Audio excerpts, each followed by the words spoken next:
Hello. তো আজকে আমরা কি পড়ব? ভেসপার থিওরি। আর আজকে থেকে ঠিক করেছি আমরা একটুখানি অন্যভাবে পড়ব। যে থিওরিটা পড়ব সেই থিওরিটা পড়তে পড়তে এখানেই সব প্র্যাকটিস করব, এখানেই শিখে নেব। সুতরাং তোমাদের বইও পড়ার দরকার নেই। ভেসপার থিওরির ক্লাসটা তোমরা যদি করো তাহলে তোমাদের পড়তে পড়তেই সব রেডি হয়ে যাবে এবং পড়ানোর শেষে হোমওয়ার্কও দেওয়া হবে। তো চলো স্টার্ট করি আজকে ভেসপার থিওরি।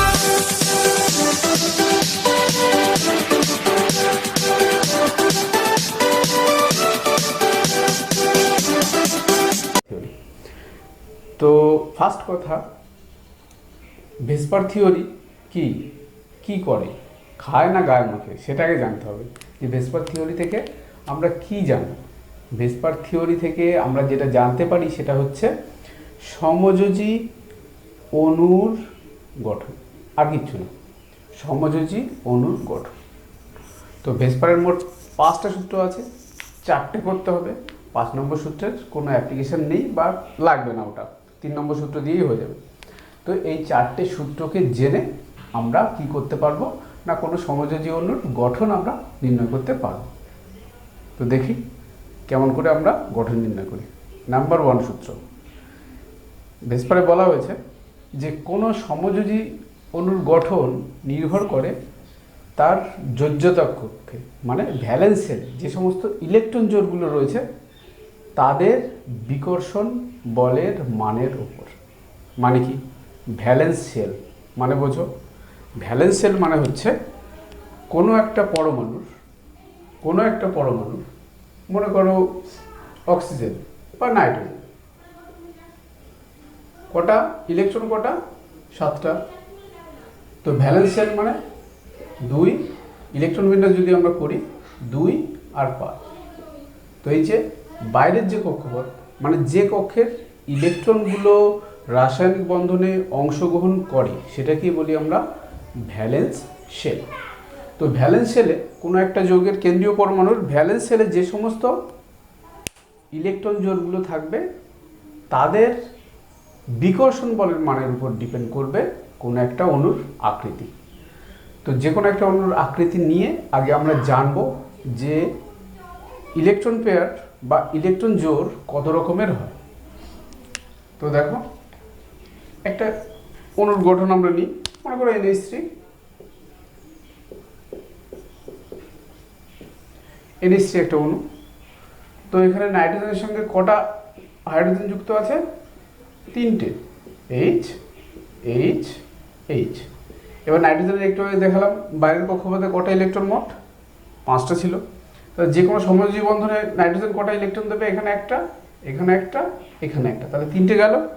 আর কটা পড়ে থাকলো? 2টো। তাহলে এখানে যে ইলেকট্রন, আর হাইড্রোজেন একটা ইলেকট্রন দিয়েছে, এখানেও হাইড্রোজেন একটা ইলেকট্রন দিয়েছে, এখানেও হাইড্রোজেন একটা ইলেকট্রন দিয়েছে। এই যে ইলেকট্রন জোড়, এটাকে বলবো আমরা বন্ধন জোড়। মানে যে ইলেকট্রনগুলো বন্ধন গঠন করেছে সেগুলোকে বলবো আমরা বন্ধন জোড়। তাহলে একটা বন্ধন জোড়, 2টো বন্ধন জোড়, 3টে বন্ধন জোড়। আর যে ইলেকট্রনগুলো বন্ধন জোড় করেনি সেগুলোকে বলবো আমরা নিঃসঙ্গ ইলেকট্রন জোড়। এটা হচ্ছে 1 নম্বর সূত্র। তাহলে 1 নম্বর সূত্রে আমরা কি জানলাম? যে কোনো একটা সমযোজী অণুর আকৃতি কিসের উপর ডিপেন্ডেন্ট না, নিঃসঙ্গ ইলেকট্রন জোড় আর বন্ধন জোড়ের বিকর্ষণ বলের মানের উপর, মানে রিপালশনের উপর সেটা ডিপেন্ড করবে। বেশ, এবার 2 নম্বর পয়েন্ট। 2 নম্বর পয়েন্টে বলা হয়েছে, আচ্ছা ওগুলোকে সূত্র না বলে পস্টুলেট বলা ভালো। তো 2 নম্বর পয়েন্টে কি বলা হয়েছে? যে 2 রকম ইলেকট্রন জোড় তাহলে আমরা পেয়েছি, একটা হচ্ছে নিঃসঙ্গ ইলেকট্রন জোড় আর একটা বন্ধন জোড়। তাহলে এই নিঃসঙ্গ ইলেকট্রন জোড় আর বন্ধন ইলেকট্রন জোড় সবই তো ইলেকট্রন। তো ইলেকট্রনগুলো কি করবে? নিশ্চয়ই নিজেদেরকে আকর্ষণ করবে না। তো ইলেকট্রন জোড় কি হয়? সবসময় বিকর্ষণ হয়। তো ইলেকট্রন জোড়গুলো কি করবে? ওদের পরস্পরকে বিকর্ষণ করবে। এখন বিকর্ষণ বলের মান কোন ক্ষেত্রে বেশি হবে, কোন ক্ষেত্রে কম হবে, সেটাই বলা হয়েছে 2 নম্বর সূত্রে। তো দেখো, H2O গঠনটা একটুখানি আমি এঁকে দিই, ও H H। এখানে কটা বন্ধন জোড় রাখলাম? অক্সিজেনের বাইরের কক্ষে কটা ইলেকট্রন, অক্সিজেনের পরমাণু ক্রমাঙ্ক কত পাবো 8, তাহলে 2 6, তাহলে বাইরের কক্ষে ইলেকট্রন 6টা, এখানে একটা ইলেকট্রন, এখানে একটা ইলেকট্রন, তাহলে এখানে কটা থাকবে, এখানে এক জোড়া, এখানে এক জোড়া, তাহলে দুটো বন্ধন জোড় আর দুটো নিঃসঙ্গ ইলেকট্রন জোড়। তাহলে এবার কাদের বিকর্ষণ বলের মান সব থেকে বেশি হবে? এবার ভাবো আমাদের মানে কি সমাজে বা দৈনন্দিন জীবনে দুরকম টাইপের লোক আমরা দেখতে পাই। একটা হচ্ছে যারা বিজি কাজকর্ম করে, আর একটা হচ্ছে অকর্মা যাদের কাজ নেই।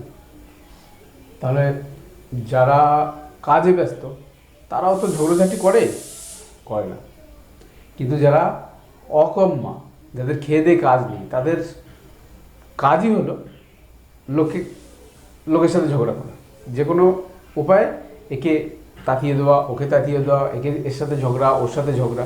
তো দেখো এই যে নিঃসঙ্গ ইলেকট্রন জোড়, এদের কোনো কাজ নেই, কেন? এরা কোনো বন্ধনে নেই, কিন্তু এখানে যে ইলেকট্রন জোড়টা এরা বন্ধনে আছে, তো এরা কোনো কাজ করছে, সেই জন্য কি হবে, বন্ধন জোড়গুলোর মধ্যে যে ঝগড়া বা বিকর্ষণ সেটা কম হবে।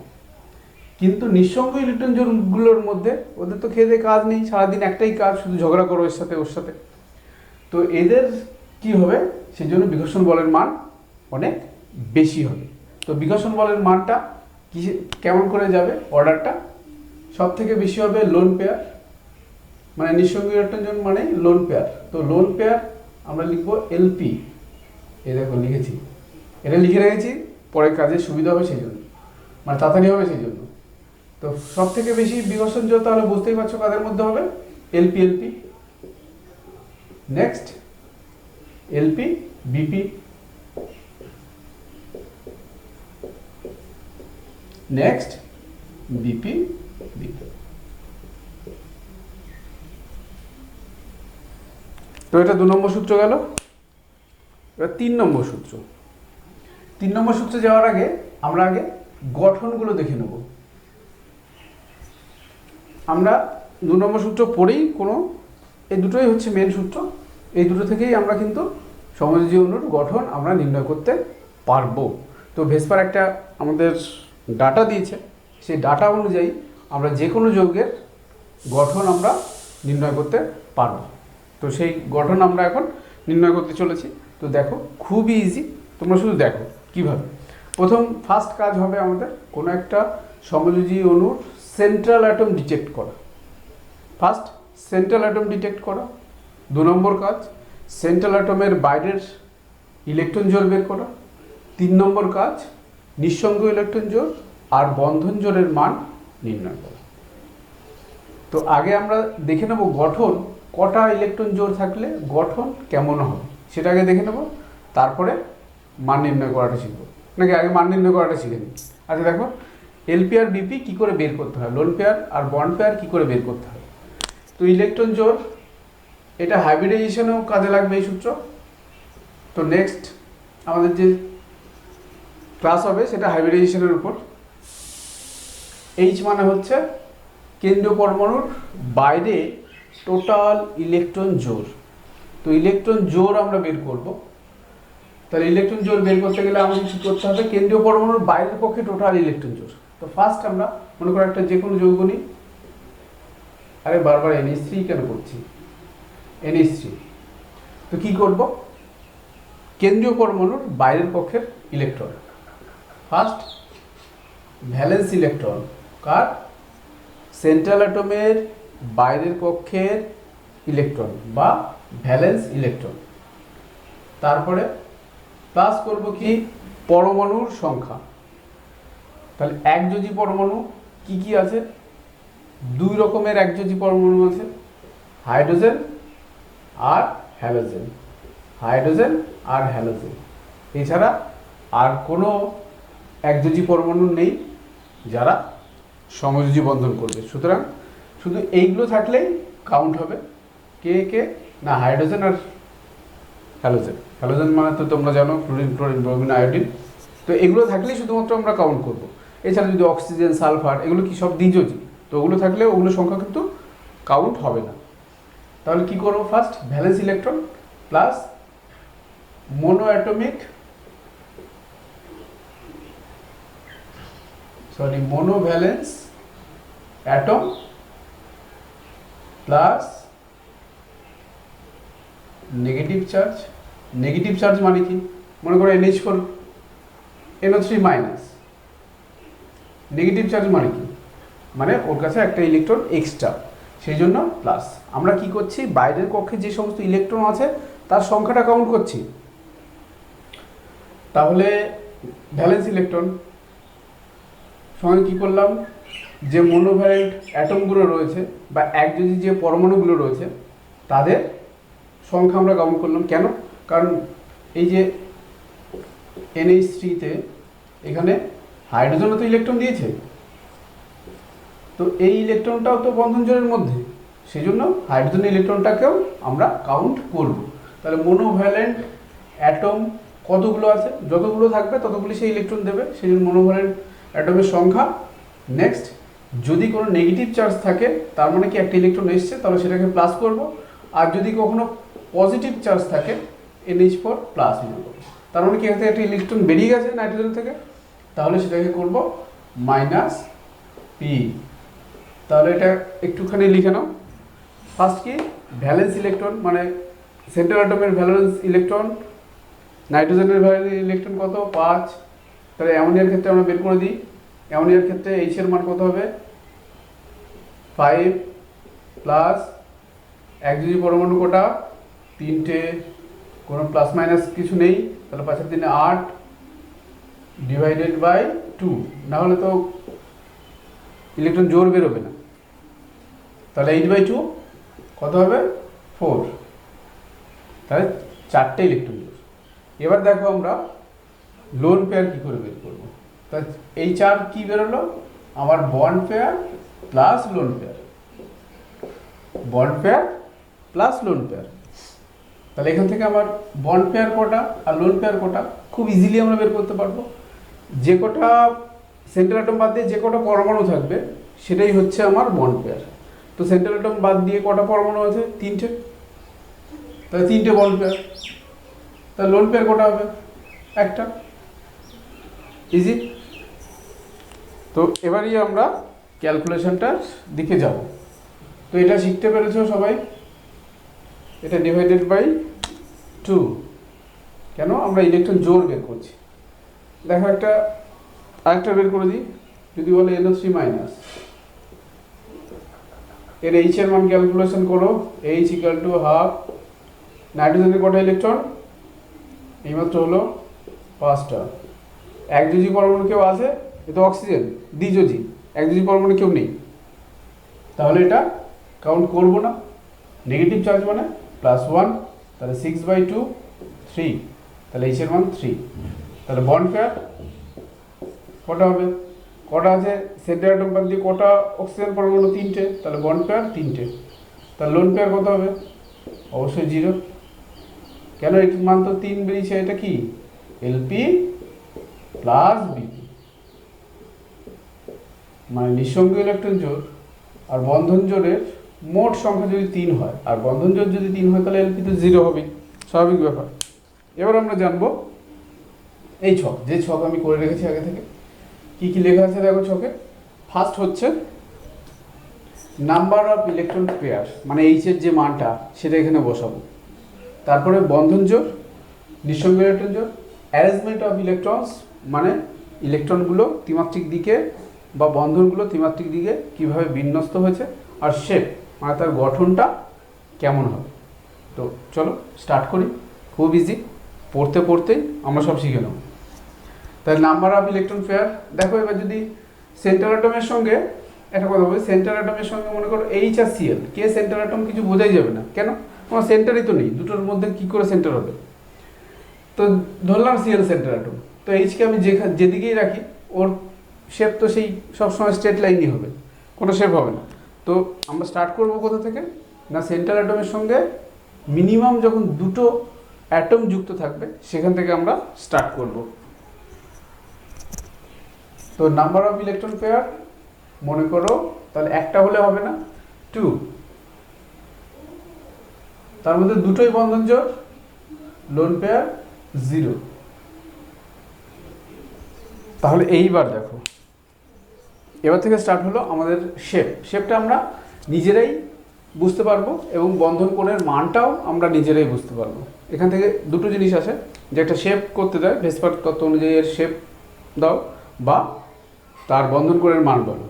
তো আমরা বন্ধন কোণের মান এবং শেপ দুটোই নিজেরাই আপনি বলতে পারবো ভেসপার তত্ত্ব না জেনে, জেনারেলি বলা যায়। দেখো কি বলেছি, ইলেকট্রন জোড়গুলোর মধ্যে সবসময় ঝগড়া, ভীষণ ঝগড়া। তো সেন্টার অ্যাটমের সঙ্গে দুটো ইলেকট্রন জোড় যুক্ত, তো দুটো ইলেকট্রন জোড় যদি এখানে থাকে তো তাদের মধ্যে রিপালশন হবে। তারা এমনভাবে অবস্থান করার চেষ্টা করবে যাতে এদের মধ্যে বিকর্ষণ বল সব থেকে কম হয়। তো এখানে থাকলে বিকর্ষণ বেশি হবে, তো কোথা থেকে সব থেকে কম হবে বিকর্ষণটা? এরকম স্ট্রেট লাইন, এখানে থাকলেই তো সব থেকে বিকর্ষণ বলের মান সব থেকে কম হবে। তো ওরা যেহেতু নিজেদের মধ্যে ভীষণ ঝগড়া, তাই এমনভাবে এরা অবস্থান করবে যাতে নিজেদের মধ্যে দূরত্ব সব থেকে বেশি হয়। তো কি হবে এখানে অ্যারেঞ্জমেন্ট অফ ইলেকট্রনস? এ, এদিকে একটা বি, এদিকে একটা বি, পুরো স্ট্রেট লাইন। বন্ধন কোণ বলো, একটা সার্কেল, বন্ধন কোণের মান হচ্ছে 360 ডিগ্রি, 360 ডিগ্রি। তাহলে উপরেরটা কত হবে? সিম্পল ব্যাপার, বোঝা যাচ্ছে। উপরেরটাও 180 আর নিচেরটাও 180। তাহলে বন্ধন কোণ হবে এখানে 180। যে শেপ হবে সেটাকে কি বলবো আমরা? লাইনার বা লিনিয়ার, বা বাংলায় সরল রৈখিক। তাহলে দুইয়ের এই একটাই হবে। এবার নাম্বার অফ ইলেকট্রন জোড় 3, বন্ধন জোড় মনে করো 3টে, লোন পেয়ার 0। কি বললাম? 3টে, যে বাইরের কক্ষে যে 3টে ইলেকট্রন জোড় আছে 3টেই বন্ধন জোড়, লোন পেয়ার নেই। তো কেমন করে তার অ্যারেঞ্জমেন্ট হবে ভাবো একবার। 3টে বন্ধন জোড় আমার, তো 3জন যদি এদিকে থাকে তাহলে কি এদের মধ্যে অনেক বিকর্ষণ হবে? কেন? এরা এমনভাবে অবস্থান করবে বা এমন পজিশনে অবস্থান করবে যাতে বিকর্ষণ বলের মান সব থেকে কম। তাহলে কি হবে? একটা সমবাহু ত্রিভুজের 3টে, ওই কী বলে মিডল থেকে যেগুলো বেরোয়, মধ্যমা নাকি যাই হোক যা বলে, সেই বরাবর থাকবে।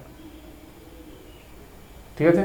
তাহলে কেমন হবে সেটার অ্যারেঞ্জমেন্টটা কেমন হবে?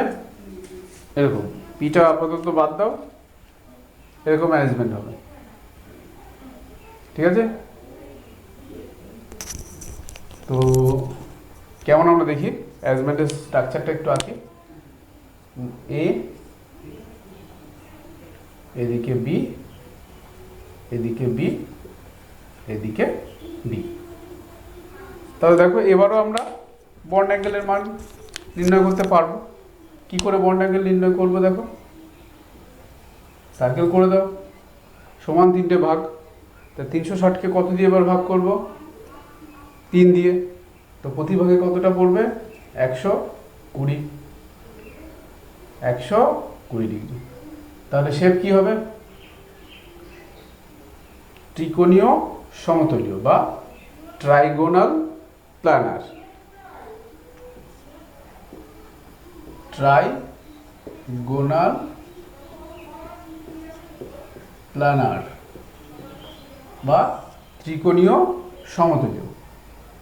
এবার দেখো এখানে আরেকটা সম্ভব, সেটা হচ্ছে বন্ধন জোড় দুটো আর একটা নিঃসঙ্গ ইলেকট্রন জোড়। তাহলে এবার কি করলাম? দুটো বন্ধন জোড়, একটা নিঃসঙ্গ ইলেকট্রন জোড়। তো আমার কেমন ছিল স্ট্রাকচার? মেন স্ট্রাকচার থেকে সবসময় আমরা আসবো, এরকম ছিল। এটা ত্রিকোণীয় সমতলীয় বা ট্রাইগোনাল প্ল্যানার। এবার আমাকে কি বলেছে? একটা বন্ধন জোড় নেই। তাহলে আমি কী করবো? এটাকে সরিয়ে দিলাম। তাহলে কটা বন্ধন জোড় হয়ে গেল? দুটো বন্ধন জোড়। আর এখানে কী হবে? তাহলে একটা যদি বন্ধন জোড় 3 তো অরিজিন, মানে টোটাল ইলেকট্রন জোড় 3টে হতেই হবে। তাহলে দুটো বন্ধন জোড় হলে একটা লোন পেয়ার হবে। তো এবারে কি করব? আমরা বি এর জায়গায় একটা লোন পেয়ার বসিয়ে দেবো, বি এর জায়গায় একটা লোন পেয়ার বসিয়ে দেবো। তো বি এর জায়গায় যদি আমরা একটা লোন পেয়ার বসিয়ে দিই, তাহলে লোন পেয়ার কিন্তু কোনো যৌগের শেপে অংশগ্রহণ করে না, কিন্তু ওর জন্য শেপ ডিপেন্ড করে, কিন্তু ও নিজে লোন পেয়ারটা নিজে অংশগ্রহণ করে না শেপে, কারণ লোন পেয়ারটা তো একটা ইলেকট্রন, সেই জন্য অংশগ্রহণ করে না। তো দেখা যাক এবার এই লোন পেয়ার আসার ফলে আকৃতিটা কি হবে। এই যে আকৃতি এরকম, এই গেল এই গেল, যদি আমরা উল্টে দিই কেমন হবে দেখতে, এই কিসের মতো লাগছে এটা, ভি। তো নাম কি হবে, ভি শেপড, ভি শেপড নাম হবে ভি শেপ বা বেন্ট। ঠিক আছে, এটা গেল 3-এর। এবার আমরা পড়ব নাম্বার অফ ইলেকট্রন পেয়ার 4, 4টে ইলেকট্রন জোড়, বন্ধন জোড় আর লোন পেয়ার 0। তো 4টেই যদি জোড় হয়, তো আমরা একদম ছোটবেলা থেকে পড়ে আসছি এরকম স্ট্রাকচারটা, সেটাকে আমরা কি বলি, চতুস্তলকীয় বা টেট্রাহেড্রা। এই হলো আমার চতুস্তলকীয়। তো 4 0 হলে কি হবে, চতুস্তলকীয়।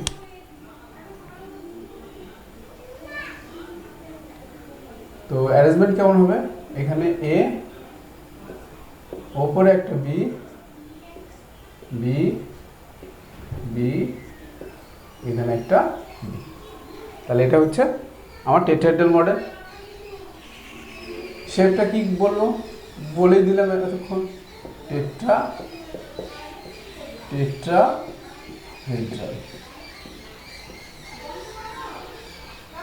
টেট্রাহেড্রাল। বেশ,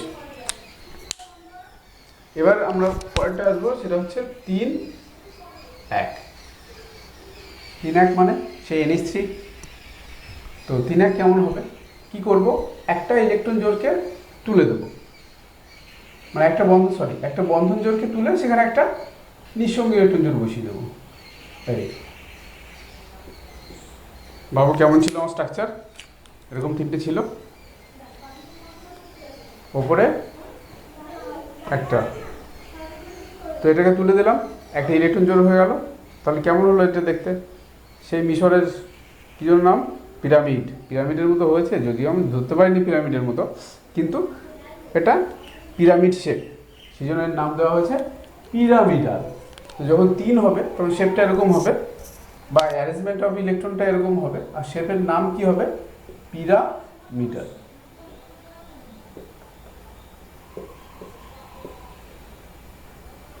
নেক্সট 2-2, 2-2 হলে কি হবে, দেখো আরেকটাকে আমরা সরিয়ে দেবো। তার 3-3-এর বেলায় কি হয়েছিল, এখানে 3টে ছিল। তো এবার কি করব, আমরা আরেকটা যে কোনো একটা বন্ধন জোড়কে তুলে দেবো, এটাকে তুলে দিলাম, তাহলে আবার কেমন দেখতে হয়ে গেল, সেই ভি সেট। তাহলে এবার আবার সেই কেমন হয়ে যাবে, ভি সেট। তাহলে এ বি বি, এখানে একটা, এখানে একটা, তাহলে এটা হয়ে যাবে আমার ভি সেট বা বেড।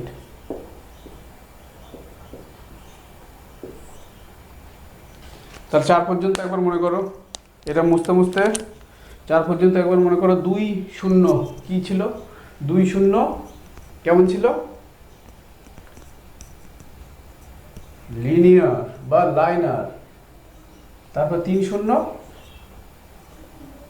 Triangular planner, 4-0 tetrahedral. তো এরকম করে মনে রাখতে হবে। 4 হয়ে গেছে আমাদের। 5-5-এ আসি আমরা। 5-এ কি হবে, 5টা বন্ধন জোড় আর একটা 0। অ্যারেঞ্জমেন্ট অফ ইলেকট্রন পেয়ার কেমন হবে, এখানে একটা ত্রিভুজ আঁকবো আমরা। এই কেমন ত্রিভুজ হলো, বেঁকা তেরা।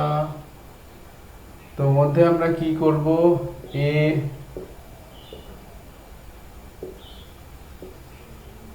এখানে বি বি বি, এবার উপরে একটা আর নিচে একটা, তো উপরে একটা বি নিচে একটা। দেখো শেপটা কেমন হলো, কেমন শেপ, আমি একটা জিনিস করেছি এমন শেপ।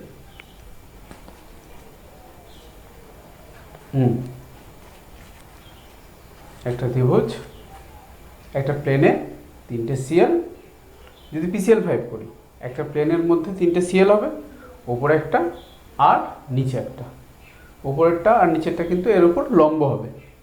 তো বন্ধন কোণের মানও আমরা নির্ণয় করতে পারবো এখান থেকে।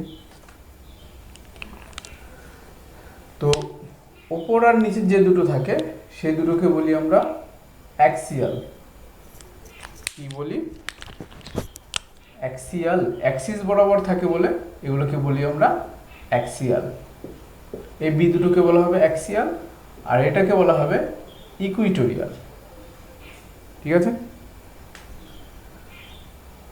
তো দেখো এই ইকুইটোরিয়াল বন্ড অ্যাঙ্গেলগুলো কত হবে দেখা যাচ্ছে, একটা সমবাহু ত্রিভুজের তিনটে, তাহলে 360, তাহলে প্রতিটা মান হবে 120 ডিগ্রি, আর এটা হবে এ থেকে বি এর যে বন্ড অ্যাঙ্গেলটা সেটা হবে 90 ডিগ্রি। নেক্সট আমরা যাব 4-1। 4-1টা দারুণ মজাদার। 4-1-এর বেলায় কি হবে, আমার এখানে এ, ওপরে একটা বি, এখানে একটা বি, এখানে একটা বি, এখানে একটা বি। কি করলাম, এই বি এর জায়গায় একটা ইলেকট্রন দিলাম। এটা দেখতে কেমন, দেখো কেমন লাগছে দেখতে? এটা সেই বাচ্চাদের এসে গেছে পার্কে, ছোট বাচ্চারা কি করে, একজন ওদিকে বসে একজন এদিকে বসে, ওটাকে কি বলে জানা নেই? ওটাকে বলে সি স, সি স। তো 4-1 হলে আমার হবে সি স।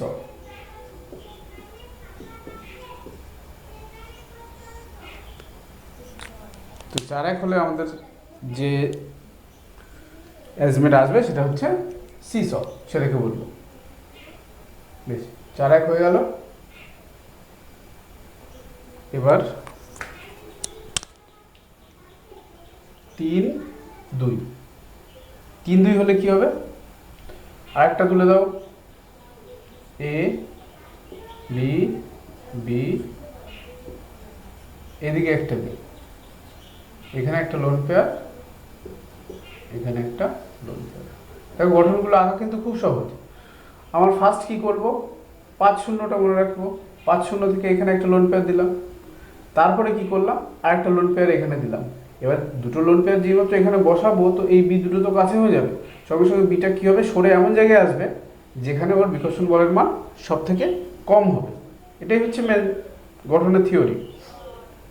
তো এরকম একটা শেপ হবে, এই দুটো লোন পেয়ার আর এটা দেখতে কেমন বলো?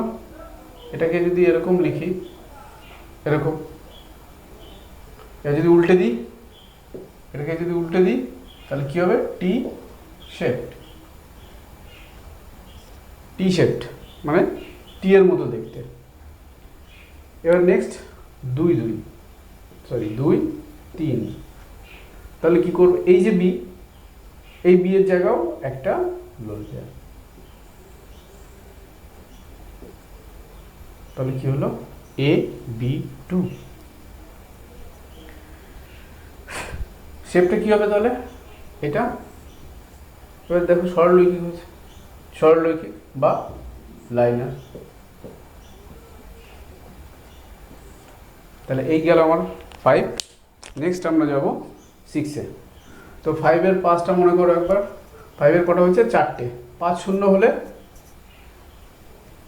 ট্রাইগোনাল বাইপিরামিডাল, যা ওটা তো লিখিয়ে নিই। 5-0 হলে, 5-0 হলে যে শেপ, ত্রিকোণীয় দ্বিপিরামিডীয় বা ট্রাইগোনাল বাইপিরামিডাল। নেক্সট 4-1 হলে সিস, তারপরে 3-2 হলে টি শেপড, আর 2-2 হলে কি হবে, লিনার বা লাইনার। এবার দেখো 6-এ যাই আমরা, ছটাই বন্ধন জোড়, লোন পেয়ার 0। তো 5টা হলে কি হয়েছে, নিচে একটা ত্রিভুজ, ওপরে একটা, নিচে একটা। তো 6টা হলে কি হবে, নিচে একটা চতুর্ভুজ, ওপরে একটা, নিচে একটা। তো এই গঠনটাকে আমরা কি বলি, অক্টাহেড্রাল। এই দেখো এটা অক্টাহেড্রাল, একটা চতুর্ভুজ, ওপরে একটা, নিচে একটা। তো সেটা হবে অক্টাহেড্রাল। কেন অক্টাহেড্রাল? দেখো এই যে 4টে কোণা, এই 4 কোণা থেকে 4টে তল উঠবে, এখান থেকে একটা, এখান থেকে একটা, এখান থেকে একটা, এখান থেকে একটা, ঠিক নিচেও ওরকম 4টে তল হবে। তাহলে উপরে 4টে তল আর নিচে 4টে তল, মোট কটা তল হলো, 8টা। 8টা তল হওয়ার জন্য এটাকে বলি আমরা অক্টাহেড্রাল। তো 6 শূন্য হলে যেটা হবে সেটা হচ্ছে আমার অক্টাহেড্রাল। কি করব আমরা, সরি একটু ছোট ছবি আঁকা হয়ে যাচ্ছে, অনেকে অবজেকশন করেছে যে স্যার খুব ছোট হচ্ছে লেখা, বুঝতে পারছি না। বেশ বড় করে দিলাম। একটা বড় ক্ষেত্রে 4 কোণে 4টে, ওপরে একটা আর নিচে একটা। কি শেপ, অক্টাহেড্রাল। কেন অক্টাহেড্রাল বুঝতে পেরেছি, কেন অক্টাহেড্রাল হলো বুঝতে পেরেছি নিশ্চয়ই। নেক্সট এটা থেকে এবার আমরা যাব 5-1। 5-1 হলে কি হবে, যে কোনো এক জায়গায় একটা কি করব, লোন পেয়ার বসিয়ে দেবো। তো বিয়ের জায়গায় একটা লোন পেয়ার বসিয়ে দিই, যে কোনো এক জায়গায় বলতে ওপর আর নিচেই বসাবো সবসময়। এখানে একটা লোন পেয়ার বসিয়ে দিলাম। তাহলে কেমন হলো এবার দেখো, একটা চতুর্ভুজ শুধু ওপরে, তাহলে এটাকে বলা হয় স্কোয়ার। আর ত্রিভুজ আকৃতির পিরামিড হয়, আর এটা হচ্ছে চতুর্ভুজ আকৃতির পিরামিড। তো এটার নাম দেওয়া হয়েছে স্কোয়ার পিরামিড বা বর্গ পিরামিডীয়। তো এটাই যখন 5-1 হবে তো কি লিখব, স্কোয়ার পিরামিডাল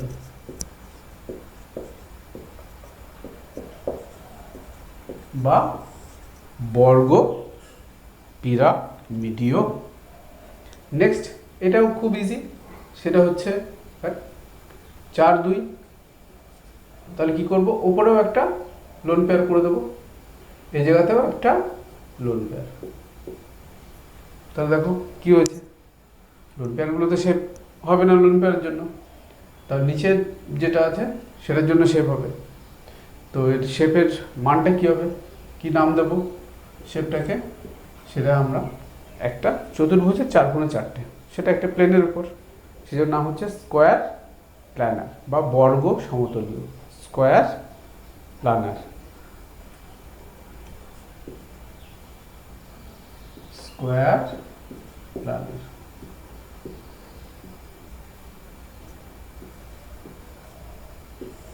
বা বর্গ সমতলীয়। এবার দেখো আরেকটা করি, এবার দেখো এটা হবে কি হবে না তোমরা হিসাব করবে। সেটা হচ্ছে এটাকে 3 করলাম, এটাকেও 3 করলাম, 3টে বন্ধন জোড়, 3টে নিঃসঙ্গ ইলেকট্রন জোড়। যখন আমরা নিঃসঙ্গ ইলেকট্রন জোড় এঁকেছি তখন প্রতিটা নিঃসঙ্গ ইলেকট্রন জোড়ে কটা করে ইলেকট্রন পড়েছে, 2টো করে। তাহলে কোনো একটা পরমাণুর যদি 3টে নিঃসঙ্গ ইলেকট্রন জোড় হয় তাহলে বাইরের কক্ষে তার মোট কটা ইলেকট্রন হয়ে গেল, 2টো, 4টে, 6টা। আর 3টে বন্ধন জোড়, দেখো NH3 বেলায় ও যখন বন্ধন জোড় করেছে তখন নাইট্রোজেন এখানেও একটা ইলেকট্রন দিয়েছে। তা 3টে যদি ওকে বন্ধন জোড় করতে হয় তাহলে 3টে ওর ইলেকট্রন দিতে হবে। তাহলে কটা হলো এখানে, 3টে বন্ধন জোড় মানে 3টে লোন পেয়ার মানে 6টা ইলেকট্রন, আর 3টে বন্ধন জোড় মানে আরও 3টে ইলেকট্রন, তাহলে 6 আর 3 9টা। তো এমন কেউ আছে যার বাইরের কক্ষে 9টা ইলেকট্রন আছে, কোন অ্যাটম আছে, কেউ নেই। সব থেকে বেশি 8টা। তাহলে 8টা বিশিষ্ট যে 9টা যেহেতু হবে না তাহলে 3 এমন কোনো অণুর অস্তিত্বই থাকবে না। তাহলে 6 কি কি হলো একবার রিমাইন্ড করো, 6 শূন্য অক্টাহেড্রাল, 5 1 স্কোয়ার পিরামিডাল, আর 4 2 কি হলো, স্কোয়ার প্ল্যানার বা বর্গ সমতুল্য। লাস্ট আমাদের 7, তো 7, তো 7 0, 5 0 থেকে একবার ভাবো, 5 0 নিচে ত্রিভুজ, ওপরে একটা নিচে একটা, 6 0 চতুর্ভুজ, ওপরে একটা নিচে একটা, তাহলে 7 0 কি হবে, ইয়েস পঞ্চভুজ, ওপরে একটা নিচে একটা।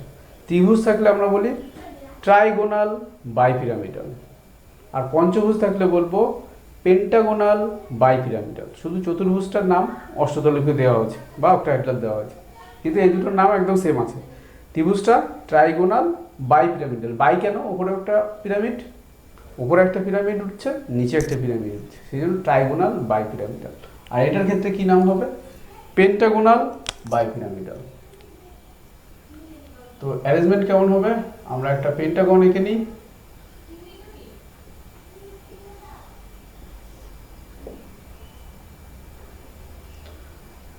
তো IF7,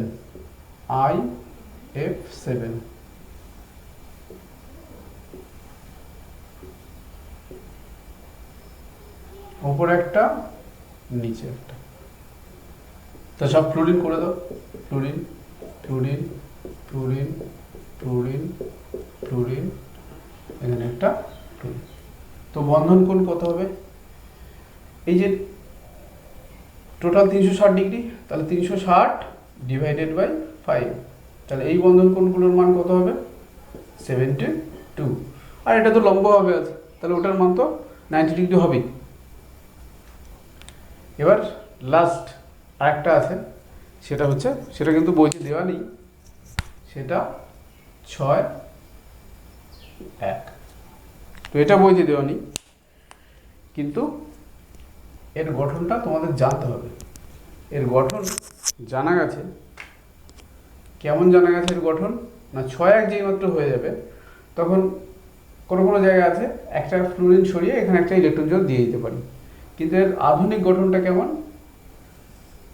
এখানে একটা চতুর্ভুজ, যেমন XCF6 আমরা করে দেখাচ্ছি যে 6 1 হচ্ছে কিনা,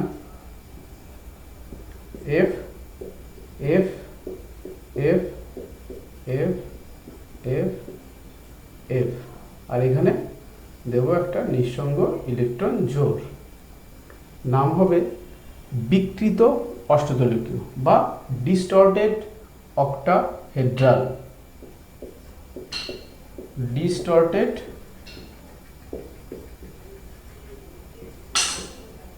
অক্টাহেড্রাল। তো আমরা একদম আমাদের ভেসপারের একদম লাস্ট পর্যায়ে চলে এসেছি। এখন আমরা তোমাদের কতগুলো উদাহরণ দিয়ে দেখিয়ে দেবো যে কিভাবে গঠন আমরা নির্ণয় করব, আর তারপরে দেব হোমওয়ার্ক।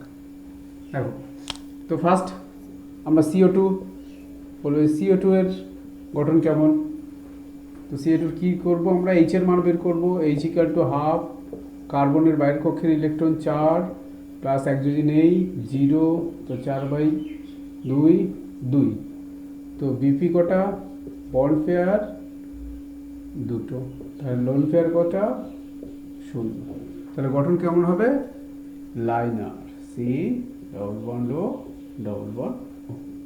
নেক্সট যদি বলে SO2, একটা কোশ্চেন আছে যে CO2 সরলরৈখিক,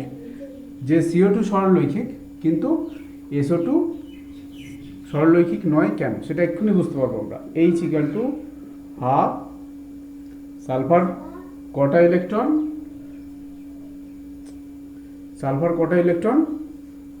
6 প্লাস 0 3, তো তিনটে ইলেকট্রন জোড়, তাহলে বন্ধন জোড় কটা হবে, বন্ধন জোড় হবে 2টো, আর লোন পেয়ার 1টা, তাহলে 2 1 কি হয়, বেন্ট বা ভি শেপ, তাহলে S double bond O double bond O, এখানে একটা নিঃসঙ্গ ইলেকট্রন। আচ্ছা একটা কথা বলো, এখানে যে অরিজিন যদি 3 হয় তাহলে কত, বন্ধন কোণের মান কত হওয়া উচিত ছিল? 120 ডিগ্রি। তাহলে এখানে কি 120 ডিগ্রি হবে, না তার থেকে বেশি হবে, না কম হবে? দেখো এখানে লোন পেয়ার এসছে, তো একে আরও বেশি বিকর্ষণ করবে, তো এগুলো আরও কাছে সরে আসবে, ফলে বন্ধন কোণের মান 120 ডিগ্রির থেকে কমে যাবে। নেক্সট আমরা করব, কি করি, পিও Cl3। তাহলে দেখো এর এইচ এর মান বের করি, এইচ ইকুয়াল টু হাফ ফসফরাসের বাইরের কক্ষে ইলেকট্রন 5 প্লাস 3টে ক্লোরিন 3 8/2 4। বিপি বন্ড পেয়ার কটা হবে? 3 আর একে 4টে, লোন পেয়ার 0। তাহলে কেমন হবে? চতুস্থলকীয় পি ডবল বন্ড 3টে সিএল সিএল সিএল সিএল। এটা হয়ে গেল। আর কিছু, আর যে একটা করে দিই, যে একটা কোশ্চেন আছে H2O আর H2S গঠন দেখো। তো H2O করি, H2O, H এর মান কত হবে? হাফ, অক্সিজেনের বাইরের কক্ষে ইলেকট্রন 6 প্লাস 2 8/2 4। বিপি কটা, অক্সিজেনের সাথে কটা হাইড্রোজেন? 2টো, তাহলে বিপি 2। লোন পেয়ার কত? 2, কারণ 2 এর 2 4, তাহলে bond pair 2, lone pair 2। Safe oxygen H, এখানে এখানে এখানে আর এখানে, তাহলে বন্ধন কোণের মান কত হবে? 4টে থাকলে কি হয়? 109 ডিগ্রি 28 মিনিট। তাহলে এখানে কি 109 ডিগ্রি 28 মিনিট হবে, না তার থেকে বেশি হবে, না তার থেকে কম হবে? কি হবে? দেখো দুটো লোন পেয়ার এসছে, তাহলে ওরা আরও বন্ধনগুলোকে আরও বেশি বিকর্ষণ করবে, ফলে বন্ধন কোণের মান 109 ডিগ্রি 28 মিনিটের থেকে কমে যাবে। বেশ। আর H2S কি হবে? একদম সেম, একদম সেম। তাহলে অক্সিজেন এখানে H, এখানে সরি এটা হবে সালফার, এখানে H, এখানে H, এখানে নিঃসঙ্গ ইলেকট্রন জোড়, এখানে একটা নিঃসঙ্গ ইলেকট্রন জোড়। তাহলে এবার কোশ্চেন হচ্ছে H2O এর বন্ধন কোণের মান আর H2S এর বন্ধন কোণের মান, কোনটার ক্ষেত্রে বন্ধন কোণের মান বেশি হবে, কোনটার ক্ষেত্রে কম হবে? 3 নম্বর সূত্রে চলে যায়। 3 নম্বর সূত্রে কি বলা হয়েছে, যে সেন্ট্রাল অ্যাটমের তড়িৎ যদি বেশি হয় তাহলে ওই ইলেকট্রন জোড়গুলোকে নিজের দিকে টানবে, আর সেন্ট্রাল অ্যাটমের সাথে যুক্ত পরমাণুর যদি তড়িৎ বেশি হয় তাহলে সেও ওই ইলেকট্রন জোড়গুলোকে তার নিজের দিকে টানবে। এখন দেখো এখানে দুটোই হাইড্রোজেন, সব হাইড্রোজেনের তড়িৎ সেম, কিন্তু এখানে একবার সালফার, এখানে একবার অক্সিজেন। তো সালফার আর অক্সিজেনের মধ্যে কার তড়িৎ বেশি? অবশ্যই অক্সিজেনের তড়িৎ বেশি। তাহলে অক্সিজেন কি করবে? বেশি ইলেকট্রন জোড়গুলোকে নিজের দিকে টেনে নেবে, সালফার অতটা টানতে পারবে না। তাহলে যত ইলেকট্রন জোড়গুলো যত কাছে আসবে, তত ইলেকট্রন জোড়গুলোর মধ্যে বিকর্ষণ তত বেশি হবে, তত কি হবে? বন্ড অ্যাঙ্গেলটা আরও বড় হয়ে যাবে। সেই জন্য H2O এর bond angle is greater than H2S। এটা যে কোনো গ্রুপের, যে কোনো যৌগের ক্ষেত্রে এই সূত্র প্রযোজ্য হবে। বেশ, এবার আমরা কি করব, তোমাদের হোমওয়ার্ক দেব, হোমওয়ার্কগুলো দিয়ে দিই। তো হোমওয়ার্ক এই কটা করে দেবে, করে কমেন্টসে আমাকে বলে দেবে কার গঠন কেমন। Xc F2, Xc F4, Xc OF4, I Cl2 minus, আর করো Xc O2 F2। ব্যাস, এগোটা করে আমাকে কমেন্টে জানিয়ে দাও কার গঠন কেমন। আর আমাদের চ্যানেল একদম নতুন, তো তোমরা যদি সাপোর্ট দেখাও তাহলে আরও উৎসাহের সাথে আরও ভালোভাবে আমি পড়ানোটা চালিয়ে যেতে পারবো। তো সাবস্ক্রাইব অ্যান্ড লাইক।